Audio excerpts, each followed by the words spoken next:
So if you guys watched my last video, you probably saw that I spent $500 at a Pokemon card show, and one of the things that I bought was this.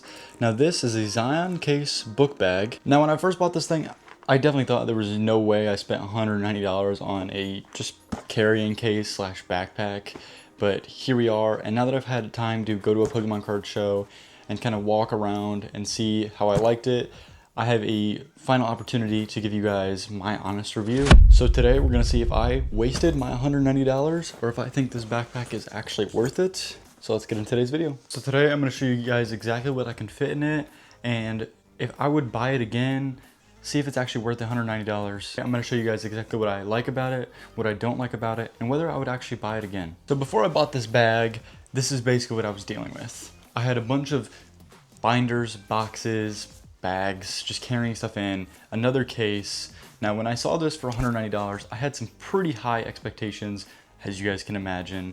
So when I was considering buying this, I had to make sure it could, one, hold a laptop or an iPad, simply because those are starting to become easier to use for me as my business grows. And then two, it had room to carry maybe another binder or a case itself. So when I saw that this came actually with a case, that was even more of a big plus for me. Now first, let's talk about the bag itself. Now the bag itself, the material is super awesome. The material is thick, the stitching is super nice. There's nowhere for a string to start pulling and eventually start wearing and tearing. Now that's a big benefit for a lot of people. The material feels great. It honestly feels like a bag that's designed to take some beating to it and can actually withstand some kicking around, the dirty floors at a card show, you know, all the things. So I can be the first one to tell you that the build quality is actually something that really impressed me when I was buying this. Now I know you guys are thinking, I mentioned the case being inside the bag earlier. Now you guys are wondering, how much can this case actually fit? It doesn't look like a big case can actually fit inside that bag. As you guys can see here, this is a absolutely fantastic quality. It's got a thick inside. It's got the rubber top, so that way cards and graded slabs are being touched by foam and nothing actually hard. It also has TSA locks, so that way if you ever travel anywhere, TSA has the ability to open these with their keys, as you guys can see there.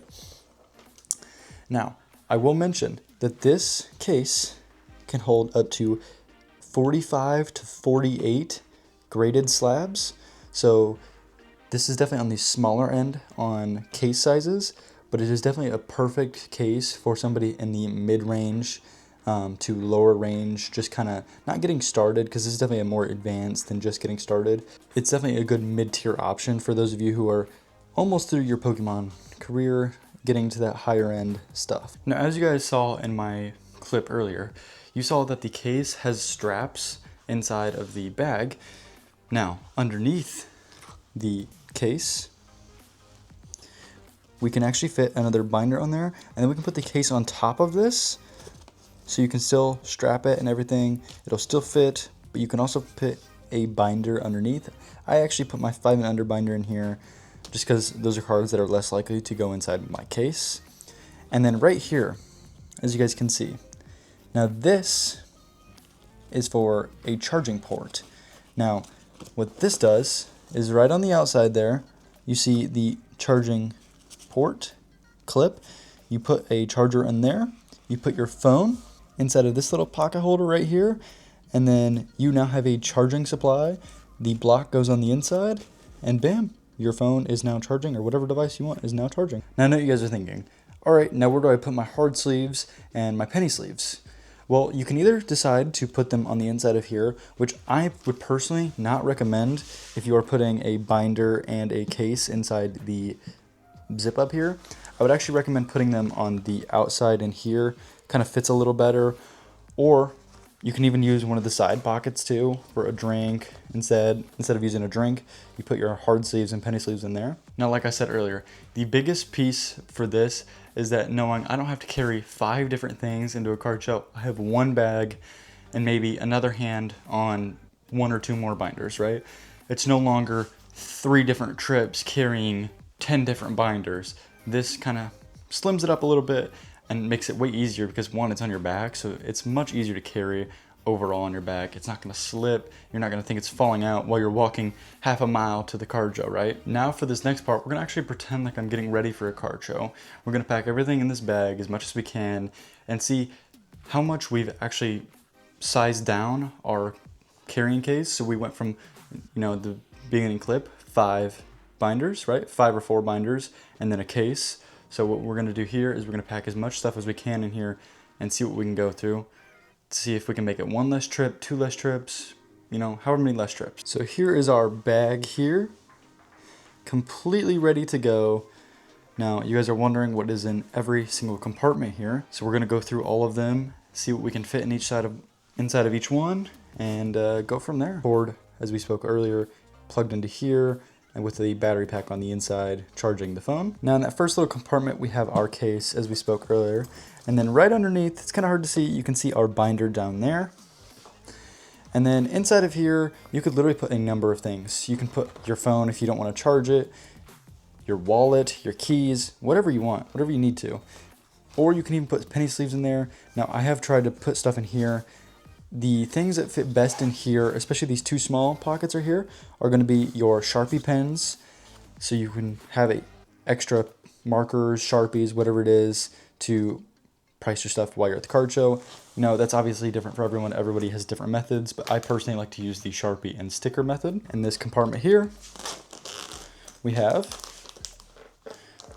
our penny sleeves, along with, let's pull them out here, our hard cases. This is my favorite compartment of the entire bag. I've been waiting to show you guys this, so I hope you guys did stick around to the end of the video. Make sure you guys do like and subscribe. But again, we have another set of hard sleeves here. And then this back zipper. Now this is what I was talking about earlier when I was looking for something that would hold a laptop or an iPad or something of the sort. And as you guys can see, my computer is in here. I wanted to take everything out just so you guys can see it a little better. But as you guys can see here, you can even fit another iPad back there. You can put your sticker dots for your pricing back there if you really needed to. Now here's the main question. How much have we actually sized down? And if we have sized down, is it worth $190 to me? As you guys can see here, this is now our entire setup. We have 1 book bag, 1 binder, and 1 case. This is all manageable with 2 hands, and then of course our laptop, but it is also inside our bag. This is all very manageable with 2 hands. We have 1 hand going to the case, we have 1 hand going to the binder, and then we have our backpack. The question you guys may be asking now, what do I rate this?